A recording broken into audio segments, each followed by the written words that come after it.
वार्ता में कुछ गंभीर विषय, कुछ महत्वपूर्ण निर्णय आपसे साझा करूंगा। आपको ध्यान होगा कि जब आपने 2014 मई में हमें जिम्मेदारी सौंपी थी, तब विश्व की अर्थव्यवस्था में ब्रिक्स के संबंध में यह आम चर्चा थी कि ब्रिक्स में जो आई अक्षर है, जो कि आई अक्षर इंडिया से जुड़ा हुआ है, लोग कहते थे कि ब्रिक्स में जो आई है वो लुढ़क रहा है। लगातार 2 साल के देशव्यापी अकाल के बावजूद भी पिछले 2.5 वर्षों में आप सब 125 करोड़ देशवासियों के सहयोग से आज भारत ने ग्लोबल इकोनॉमी में एक ब्राइट स्पॉट अर्थात चमकता सितारा के रूप में अपनी उपस्थिति दर्ज कराई है। ऐसा नहीं है कि यह दावा हम कर रहे हैं, लेकिन यह आवाज इंटरनेशनल मॉनिटरी फंड आईएमएफ और वर्ल्ड बैंक से गूंज रही है। बहनों भाइयों, विकास की इस दौड़ में हमारा मूल मंत्र रहा है सबका साथ, सबका विकास। यह सरकार गरीबों को समर्पित है और समर्पित रहेगी। गरीबी के खिलाफ हमारी लड़ाई का मुख्य शस्त्र गरीबों का देश की अर्थव्यवस्था एवं संपन्नता में सक्रिय भागीदारी यानी गरीबों का सशक्तिकरण, गरीबों का एम्पावरमेंट, इस प्रयास की झलक आप लोगों को प्रधानमंत्री जन धन योजना, जन धन से जन सुरक्षा योजना, आर्थिक गतिविधियों के लिए प्रधानमंत्री मुद्रा ऋण योजना, दलित, आदिवासी और महिला उद्यमों के लिए स्टैंड अप इंडिया योजना, गरीबों के घर तक गैस का चूल्हा पहुंचाने के लिए प्रधानमंत्री उज्ज्वला योजना, किसानों की आमदनी सुरक्षित करने के लिए प्रधानमंत्री फसल बीमा योजना और प्रधानमंत्री कृषि सिंचाई योजना, उनको अपने खेतों से ही सही उपज पाने के लिए सॉइल हेल्थ कार्ड योजना और सही उपज का सही दाम पाने के लिए ई नाम अर्थात राष्ट्रीय कृषि बाजार योजना, इन सब में ये साफ नजर आता है कि सरकार गांव, गरीब, किसान को समर्पित है। मेरे प्यारे देशवासियों, पिछले दशकों में हम ये अनुभव कर रहे हैं कि देश में भ्रष्टाचार और काला धन,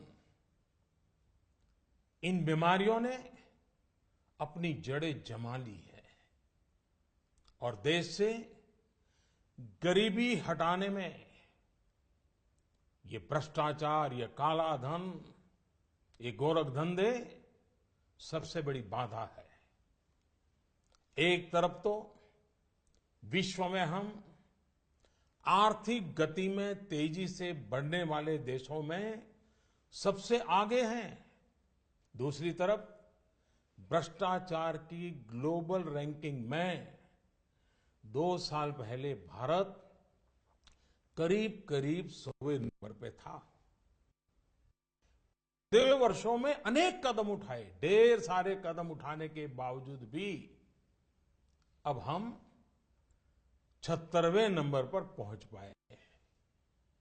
यह बात को दर्शाता का है कि भ्रष्टाचार का जाल कितने व्यापक रूप में देश में बिछा हुआ है।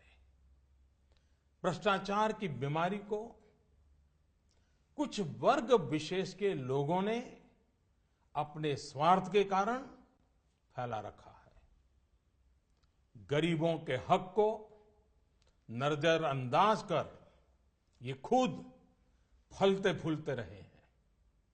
कुछ लोगों ने पद का दुरुपयोग करते हुए इसका भरपूर फायदा उठाया। दूसरी तरफ ईमानदार लोगों ने इसके खिलाफ लड़ाई भी लड़ी है। देश के करोड़ों नागरिकों ने ईमानदारी को जी करके दिखाया है। हम प्रायः ये सुनते हैं कि गरीब एक ऑटो ड्राइवर अपनी गाड़ी में छूट गई सोने के आभूषण वाले बैग को उसके असली मालिक को कैसे ढूंढता है और लौटाता है। कई बार हम सुनते हैं कि कोई टैक्सी ड्राइवर यात्रियों का कुछ सामान अगर छूट जाता है, मोबाइल फोन रह जाता है, तो अपने खर्चे से उनको ढूंढने जाता है और पहुंचा देता है। अरे सब्जी बेचने वाला भी, सामान्य दुकानदार भी अगर ग्राहक से गलती से ज्यादा पैसे ले लिए तो उसको भी बुला करके लौटा देता है। मेरे प्यारे देशवासियों, इस बात का ये सबूत है कि हिंदुस्तान का सामान्य से सामान्य नागरिक ईमानदार है। लेकिन मेरे प्यारे देशवासियों, हर देश के विकास के इतिहास में ऐसे क्षण आए हैं जब एक शक्तिशाली और निर्णायक कदम की आवश्यकता महसूस की गई। इस देश ने यह वर्षों से महसूस किया है कि भ्रष्टाचार, कालाधन, जाली नोट और आतंकवाद ऐसे नासूर हैं जो देश को विकास की दौड़ में पीछे धकेलती है, देश को, समाज को अंदर ही अंदर खोखला कर देती है।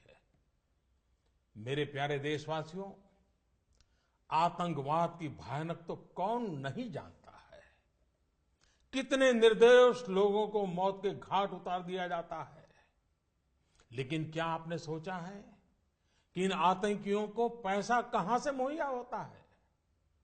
सीमा पार के हमारे शत्रु जाली नोटों के जरिए, नकली नोटों के जरिए अपना धंधा भारत में चलाते हैं और यह सालों से चल रहा है। अनेक बार 500 और 1000 रुपए की जाली नोटों का कारोबार इसके करने वाले भी पकड़े गए हैं। लाखों करोड़ों की नोटें भी जब्त की गई हैं। बहनों भाइयों, एक तरफ आतंकवाद और जाली नोटों का जाल देश को तबाह कर रहा है, दूसरी ओर भ्रष्टाचार और काले धन की चुनौती देश के सामने बनी हुई है। हमने कार्य संभालने के तुरंत बाद भ्रष्टाचार और काले धन के खिलाफ लड़ाई की शुरुआत करते हुए अनेक प्रभावी कदम उठाए। जैसे काले धन की जांच के लिए सुप्रीम कोर्ट के पूर्व जज की अध्यक्षता में एसआईटी का गठन किया। विदेशों में जमा काले धन के लिए 2015 में मजबूत कानून बनाने का हमने काम किया। काले धन को विदेशों से वापस लाने के लिए विभिन्न देशों के साथ टैक्स समझौतों में हमने परिवर्तन किया, नए समझौते किए। अमेरिका सहित विभिन्न देशों के साथ सूचना आदान प्रदान, इंफॉर्मेशन एक्सचेंज करने का प्रावधान किया। भ्रष्टाचारियों की बेनामी संपत्ति को रोकने के लिए अगस्त 2016 में एक और मजबूत कानून, इन सारे कानून से एक बहुत बड़े चोर दरवाजे को बंद कर दिया गया। देश में अघोषित आय को पेनल्टी के साथ घोषित करने की योजना में काफी बड़ी मात्रा में अघोषित आय उजागर हुई। मेरे प्यारे देशवासियों, इन सारे प्रयासों से पिछले 2.5 साल में भ्रष्टाचारियों से करीब करीब 1.25 लाख करोड़ रुपया, ये कम रकम नहीं है, 1.25 लाख करोड़ रुपए का काला धन बाहर लाया गया है। ऐसे करोड़ों भारतवासी जिनके रग रग में ईमानदारी दौड़ती है, उनका मानना है कि भ्रष्टाचार, काले धन, बेनामी संपत्ति, जाली नोट और आतंकवाद के खिलाफ निर्णायक लड़ाई होनी चाहिए। कौन ईमानदार नागरिक ऐसा होगा जिसे अफसरों के घर बिस्तर के नीचे से या जगह जगह बोरियों में करोड़ों रुपयों पाने जाने की खबर से पीड़ा न होती हो। आज देश की मुद्रा व्यवस्था का हाल यह है कि देश में कुल सिक्कों और नोटों की जो मूल्य है, उसमें 500 और 1000 रुपया वाले नोटों का हिस्सा लगभग 80 से 90% तक पहुंच गया है। देश में कैश का अधिकतम सर्कुलेशन का एक सीधा संबंध भ्रष्टाचार से है। भ्रष्टाचार से अर्जित कैश का कारोबार महंगाई पर बड़ा असर पैदा करता है। इसकी मार गरीबों को झेलनी पड़ती है। इसका सीधा प्रभाव गरीब और मध्यम वर्ग की खरीदने की शक्ति पर पड़ता है। आपका भी स्वयं का अनुभव होगा। जब मकान खरीदने जाते होंगे, जमीन खरीदने जाते होंगे, तो आपसे जब सौदा होता होगा तब कहते होंगे कि कुछ धन चेक में लेंगे और ज्यादातर कैश में मांगी जाती होगी। ईमानदार व्यक्ति के लिए कुछ भी खरीदना, एक मध्यम वर्ग के व्यक्ति को घर भी खरीदना हो तो उसके पास काले धन नहीं है तो मुसीबत हो जाती है।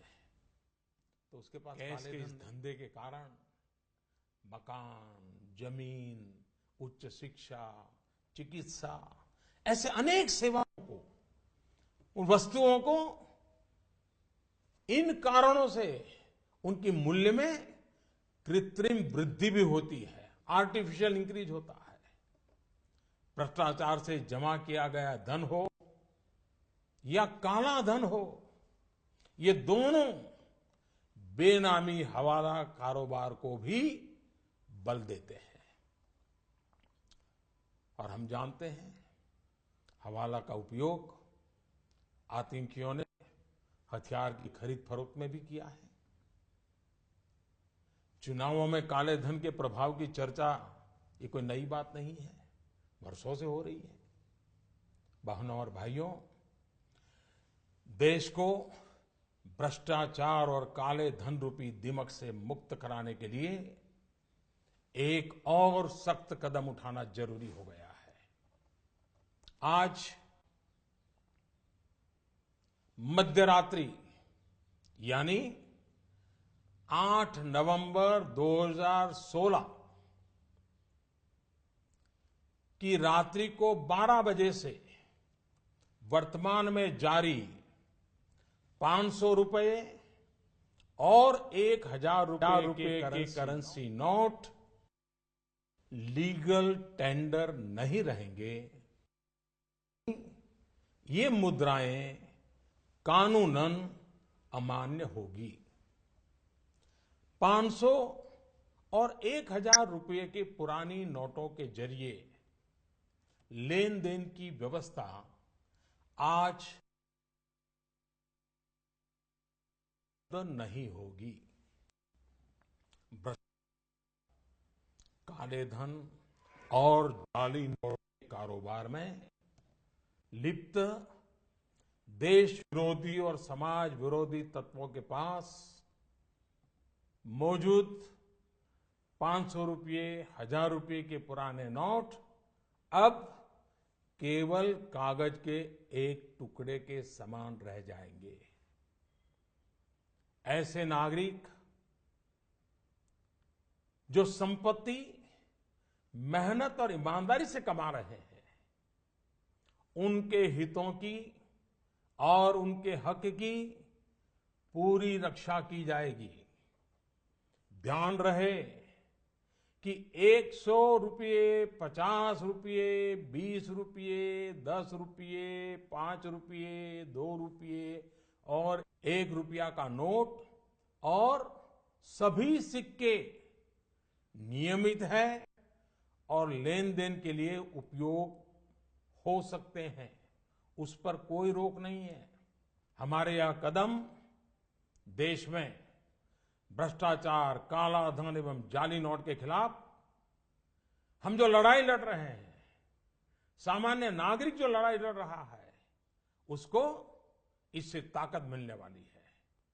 इन दिनों में देशवासियों को कम से कम तकलीफ का सामना करना पड़े, इसके लिए हमने कुछ व्यवस्था की है। 500 और 1,000 रुपये के पुराने नोट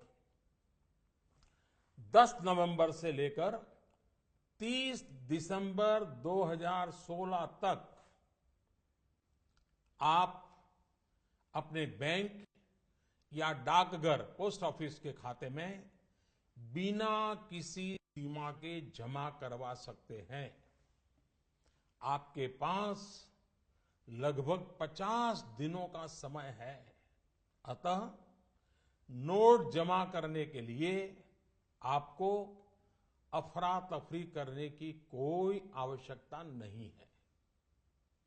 आपकी धनराशि आप ही की रहेगी, आपको कोई चिंता करने की जरूरत नहीं है। 500 रुपये या 1,000 रुपये के पुराने नोटों को खाते में डालकर आप अपनी जरूरत के अनुसार फिर से निकाल सकते हैं। केवल शुरू के दिनों में खाते में से धनराशि निकालने पर प्रतिदिन 10,000 रुपया और प्रति सप्ताह 20,000 रुपये की सीमा तय की गई है। ऐसा नए नोटों की उपलब्धता को ध्यान में रखते हुए किया गया है।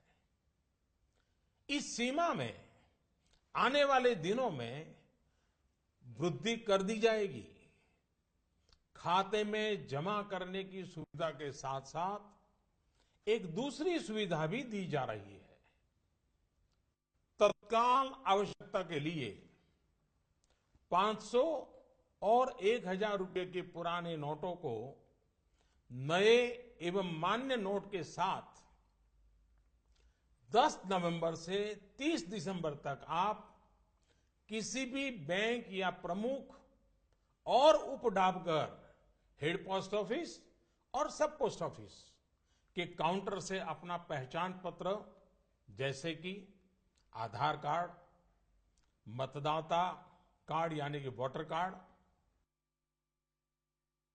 पासपोर्ट, पैन कार्ड इत्यादि सबूत के रूप में पेश करके आप नोट बदल सकते हैं। प्रारंभ में 10 नवंबर से 24 नवंबर तक 4,000 रुपया तक के पुराने 500 एवं 1,000 रुपये के नोट बदले जा सकते हैं। 15 दिनों के बाद यानी 25 नवंबर से 4,000 रुपये की सीमा में वृद्धि कर दी जाएगी। ऐसे लोग जो इस समय सीमा के अंदर अर्थात 30 दिसंबर 2016 तक पुराने नोट किसी कारणवश अगर जमा नहीं कर पाए, उनको 500 और 1000 रुपए के पुराने नोट बदलने का एक आखिरी अवसर भी दिया जाएगा। ऐसे लोग रिजर्व बैंक के निर्धारित ऑफिस में अपनी राशि एक घोषणा पत्र यानी डिक्लेरेशन फॉर्म के साथ 31 मार्च 2017 तक जमा करवा सकते हैं। 9 नवंबर और कुछ स्थानों में 10 नवंबर को भी एटीएम काम नहीं करेंगे। प्रारंभ में एटीएम से प्रति कार्ड प्रतिदिन निकाली जा सकने वाली राशि की सीमा 2000 रुपया रहेगी। फिर उसे कुछ अवधि के बाद बढ़ाकर वैसे तो 500 और 1000 रुपए के पुराने नोट आज रात्रि 12 बजे से कानूनी तौर पर खत्म हो जाएंगे, परंतु सामान्य जनजीवन की जरूरतों को ध्यान में रखते हुए मानवीय दृष्टिकोण से हमने इस प्रक्रिया में शुरू के 72 घंटों में यानी कि 72 आवर्स मतलब कि 11 नवंबर की रात्रि 12 बजे तक नागरिकों के लिए कुछ विशेष व्यवस्था की है।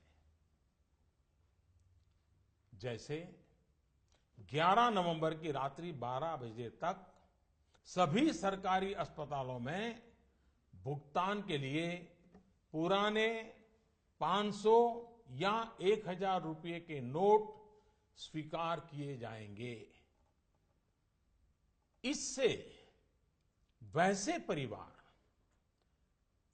जिनमें कोई बीमार है उन्हें उपचार में कोई बाधा न आए।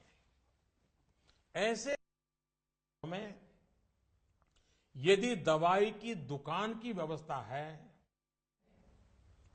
यदि दवाई की दुकान की व्यवस्था है तो डॉक्टर के दिए गए पर्चे पर 500 और 1000 के पुराने नोटों से दवा खरीदने की सुविधा भी 72 घंटे तक उपलब्ध रहेगी।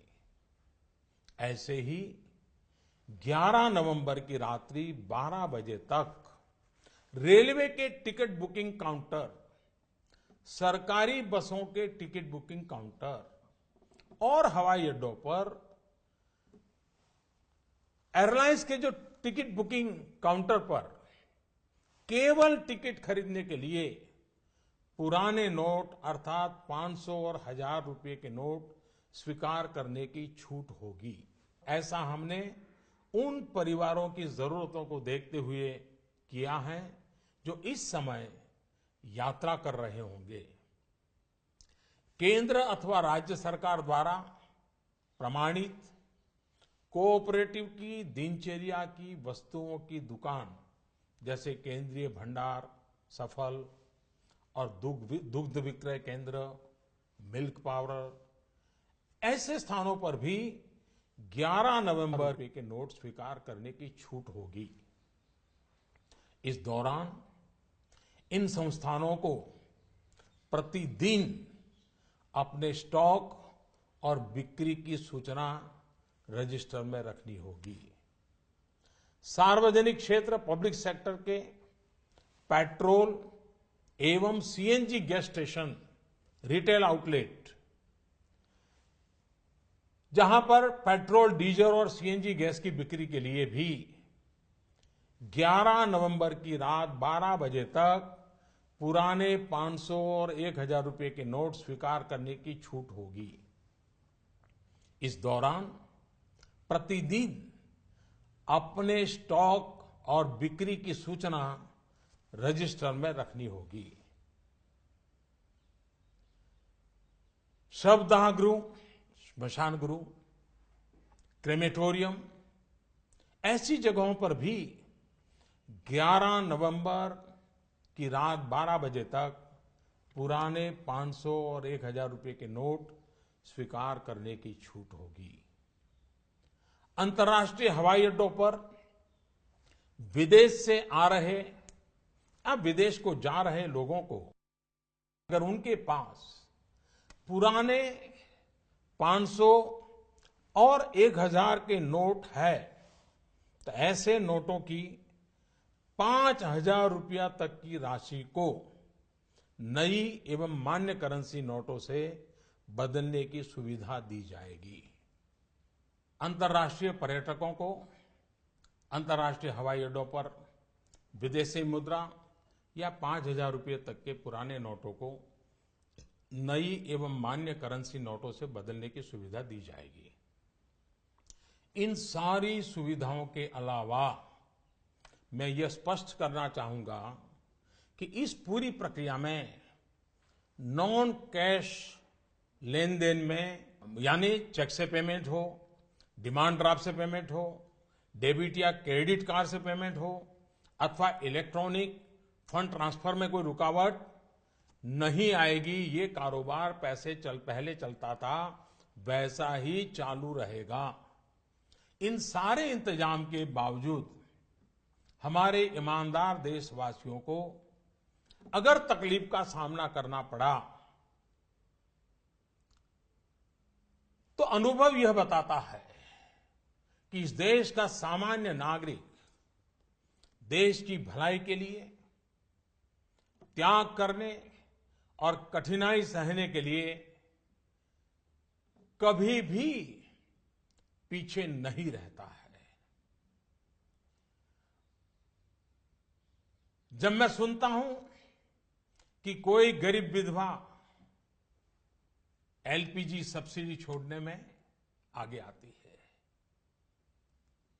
यह त्याग एक रिटायर्ड स्कूल टीचर में भी पाया जाता है जब वो पेंशन से स्वच्छ भारत कोष में अपना योगदान देने को आगे आता है। जब हम ये सुनते हैं कि गरीब आदिवासी मां बकरी बेचकर शौचालय बनाने के लिए पैसे लगा देती है, एक फौजी अपने गांव को स्वच्छ गांव बनाने के लिए 57,000 रुपए का दान देने के लिए आगे आता है। मैंने तो यह देखा है कि देश के सामान्य नागरिक की एक ही तमन्ना है कि वह कुछ भी कर गुजरने को तैयार है, बस देश का कल्याण हो। अतः भ्रष्टाचार, काला धन, जाली नोट और आतंकवाद के खिलाफ जंग में हम लोग थोड़ी सी कठिनाई, वह भी कुछ दिनों के लिए, तो झेल ही सकते हैं।